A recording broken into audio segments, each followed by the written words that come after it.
Assalamualaikum warahmatullahi wabarakatuh. Hadirin jamaah rahimakumullah yang hari ini mengikuti rihlah ke Bandung bersama Nur Lailatul Rahmah dan tim. Alhamdulillah atas izin Allah kita kembali berjumpa dalam kondisi yang sehat walafiat. Salawat beserta salam juga kita sanjungkan kepada kedua hasanah kita Habibana ya Karim Nabi Muhammad Sallallahu Alaihi Wasallam beserta keluarga, para sahabat, tabiin dan seluruh pengikutnya hingga akhir zaman. Bapak dan Ibu hadirin yang berbahagia, anak-anak tercinta, Masya Allah luar biasa ya, senang sekali kita dipertemukan kembali. Dan hari ini tidak seperti hari-hari biasa, kita kumpul bukan di masjid, bukan di tempat-tempat yang biasanya kita menuntut ilmu, tapi di perjalanan pun kita meniatkan untuk menuntut ilmu. Masya Allah, mudah-mudahan ini menjadi pahala yang berlipat ganda ya, pahala untuk ziarahnya, pahala untuk kita mengunjungi rumah-rumah Allah ya, masjidnya. Kemudian kita juga sepanjang perjalanan mengisi dengan amal-amal baik, menuntut ilmu, bersolawat. Insya Allah ini menjadi salah satu bukti bahwa kita adalah orang-orang yang dari hari ke hari terus memperbaiki diri dan terus menimba ilmu serta meningkatkan kualitas diri kita agar kita menjadi orang-orang yang senantiasa terus beruntung di jalan Allah Subhanahu wa taala. Amin insyaallah. Bapak dan Ibu hadirin, juga anak-anak yang saya cintai karena Allah. Terima kasih juga tim ya yang telah mendampingi hari ini. Di awal perjumpaan ini saya hanya ingin menyampaikan beberapa, menjawab pertanyaan tepatnya ya, daripada baik Bapak atau Ibu yang sempat mengatakan kenapa sih Ustazah Nur Laila mengadakan acaranya itu healing ya. Mengatakan kenapa sih acaranya itu adalah rihlah. Jadi begini Ibu lihat, alasan kami ya tim Nur Lailatul Rahmah mengadakan kegiatan Go to Jabar kali ini ya, atau Go to Masjid Al Jabar dan masjid-masjid lainnya adalah semata-mata pertama ya, kami ini sebagai para ibu ya, betapa perempuan ini luar biasa ya, betapa sosok perempuan ini sebagaimana digambarkan oleh Allah baik dalam Al-Quran maupun oleh Rasulullah dalam hadis ya. Bahkan dalam agama Islam ya, perumpamaan perempuan itu semua yang dinisbatkan indah, sebagai bunga, sebagai rembulan, sebagai matahari, sebagai yang lain-lain lah yang kita sering dengar bagaimana sosok perempuan itu sungguh dieluk-elukan oleh agama kita. Bahkan perempuan itu sampai dibuatkan satu surat khusus oleh Allah, yaitu surat An-Nisa. Gak ada ya surat Ar-Rijal, punten nih bapak-bapak. Lanjut ya, bahwa kemuliaan-kemuliaan itu Allah berikan kepada manusia karena apa? Karena keistimewaan wanita sampai oleh Allah diberikan kemudahan manusia, perempuan-perempuan ini untuk masuk ke dalam jannahnya. Hanya dengan menaati 4 hal, yaitu dia taat pada Allah tentu saja dengan menjalankan sholatnya, puasanya, kemudian dia menjadi sosok istri yang taat terhadap suami dan menjaga kehormatan diri, maka insya Allah seluruh pintu surga Allah bukakan. Namun ternyata dalam proses menjalankan 4 hal yang kadang kita menganggapnya enteng, cuman sholat, cuman puasa, taat sama suami, dan tadi ya menjaga kehormatan diri. Tapi ternyata prakteknya tidak semudah yang kita bayangkan. Ya, setiap kali kita akan berusaha melakukan amal-amal kebaikan yang diperintahkan oleh Allah dan Rasulnya, saat itu pula godaan akan selalu datang. Maka tak heran kalau banyak akhirnya masalah, kendala yang berujung pada mungkin bagi sebuah keluarga akhirnya ujungnya adalah berpisah ataupun bercerai. Bapak dan Ibu hadir yang berbahagia dan anak-anak tercinta jamaah yang hari ini ikut rihlah ke Bandung, di kesempatan ini kita sama-sama belajar ya, kita sama-sama saling mengingatkan bahwa kita tentu tidak ingin kondisi-kondisi itu terjadi. Kenapa sih kita perlu healing? Tadi pertanyaan awal begitu ya, karena kita juga manusia. Yang mana manusia itu punya rasa, punya hati. Kalau ada seseorang yang memiliki masalah, kemudian ada perasaan sakit hati, kesel, itu adalah suatu hal yang lumrah, itu adalah suatu hal yang normal. Namun sekali lagi, kita tentu tidak ingin rasa kesel kita, marah kita, benci kita ya, baik terhadap orang rumah, tetangga, atau kondisi yang saat ini Allah ujikan kepada kita, ini tentu tidak ingin kita harapkan berkelanjutan. Maka yang harus kita lakukan adalah bagaimana kita memberikan terapi ataupun memberikan semacam apa ya, mengobati hati diri sendirilah ya.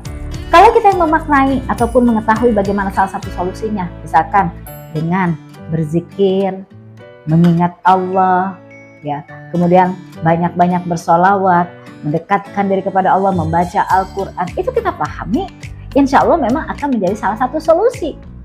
Tapi sayangnya tidak semua orang bisa dengan mudah melakukan amal-amal soleh tersebut.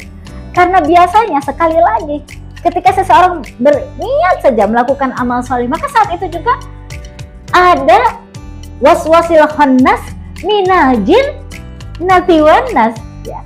Ada bisikan-bisikan selalu dari kalangan jin dan manusia untuk mencegah, menghalangi agar manusia tersebut tidak melakukan amal-amal kebaikan tersebut.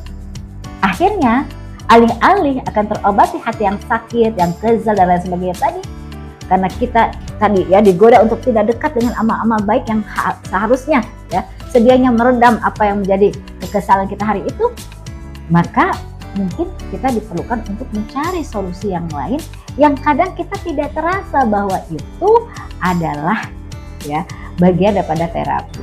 Apa itu solusinya? Salah satunya adalah rihlah. Rihlah itu adalah kegiatan yang kadangkala tidak semua orang menyadari ini ada bagian daripada terapi juga. Ya, ataupun membuat kondisi seseorang yang tadinya kurang nyaman karena satu kondisi, kemudian ketika dia rihlah bertemu dengan teman-temannya, kemudian melihat ciptaan Allah yang luar biasa menakjubkan, belum lagi di sepanjang perjalanan mungkin ada cerita-cerita lucu atau cerita-cerita menginspirasi. Ketika kita mungkin cerita tentang kondisi di rumah begini dan begitu, ternyata saudara kita karena kita berkumpul dengan orang-orang salih, akhirnya bukan kita merasa kecil, bukan merasa kita ini adalah orang yang sangat merugi. Ternyata masih ada loh orang-orang lain juga yang memiliki kondisi yang jauh mungkin di bawah kita. Maka ketika kita healing, kenapa sih emak perlu healing? Emak itu perlu bahagia loh. Setuju nggak? Para bapak punten ya. Jadi para emak ini harus bahagia. Ya, kalau emak bahagia, saya jamin kondisi rumah akan terjaga, rapi. Apapun yang rasa yang dirasakan emak akan berpengaruh kepada kondisi rumah. Contoh ya, pagi-pagi. Ibu-ibu yang mungkin masih punya anak kecil nih. Kalau pagi-pagi ibu dalam kondisi bangun kesel, ya mungkin punya masalah belum terselesaikan ketika mau tidur ya dengan suami ataupun dengan apapun itu, maka ketika terbangun hati kesel, muka udah kayak tanggung bulan, gak ada senyum-senyumnya. Anak datang, mama aku mau mandi, udah gede, sana mandi sendiri. Wah, belum apa-apa udah kena semprot. Kemudian si ayah datang, ma mau kopi, bikin sendiri. Wah, gaya. Akhirnya suami bikin kopi sendiri. Gak usah nyanyi ya bu, kopi sendiri. Nah selanjutnya, tapi beda kalau ibu sudah bahagia. Ibu bahagia, hatinya ceria. Apa yang terjadi? Bangun mungkin dia dengan hati yang berbunga-bunga. Anak-anak, ma aku mau mandiin. Anak mama mandi pakai air hangat atau air dingin? Bisa mandi sendiri sayang. Nah beda kan sapaannya. Si bapak datang, ma pengen ngopi pak, mau pakai susu gitu ya, atau kopi asli. Jadi artinya respon yang diberikan oleh seorang ibu yang bahagia itu berbeda dengan ibu yang sedang kondisi hatinya tidak menentu. Maka itu salah satu jawaban kenapa emak-emak itu perlu healing ya, karena fungsi dan peran emak itu sangat luar biasa loh para ayah ya. Jangan salah, dalam agama Islam saja dikatakan bahwa ibu itu itu madrasatul ula, madrasah atau sekolah yang pertama. Bagaimana rupa dan bentuk anak kita ke depannya, apa yang kita tanam itu yang akan kita panen ya. Ibu juga dikatakan bagaikan tiang dari apa yo, bukan agama ya, agama adalah sholat. Ibu adalah tiang negara. Sebagaimana kita ketahui, bangunan ini ya, bangunan yang di rumah kita itu bisa kokoh berdiri itu bukan karena atapnya yang hebat, tapi tiangnya yang kuat. Para ibu, mama hebat, insya Allah luar biasa, barakallahu fikum. Kita oleh Allah diciptakan sebagai perempuan, ini adalah suatu hal anugerah. Kita ini adalah sosok yang juga menentukan bagaimana bangsa ini ke depannya. Ketika seorang perempuan kita kuat dan kokoh diberikan tiang tadi, niscaya bangunan pun akan kokoh. Bagaimana atap itu akan kuat dipikul, akan kuat tetap berada karena memiliki tiang yang kuat dan kokoh.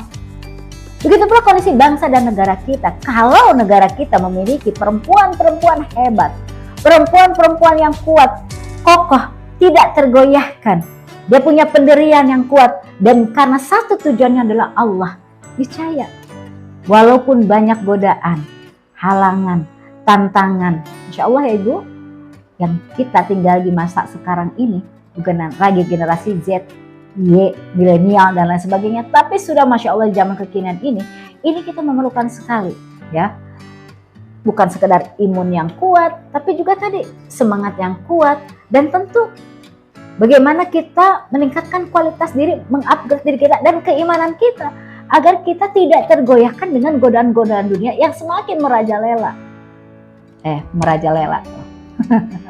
Saya lanjut. Jadi kembali, Ibu bisa lihat yang saya ceritakan Allah, maka dari itu saatnya kita para perempuan hebat yang alhamdulillah hari ini Allah izinkan hadir dalam jamaah Rihlah ke Bandung ini, yuk sama-sama kita kembali ingatkan pada diri kita masih punya PR, kita masih punya tanggung jawab terhadap Allah sebagai tiang negara, bagaimana membentuk bangsa dan negara kita.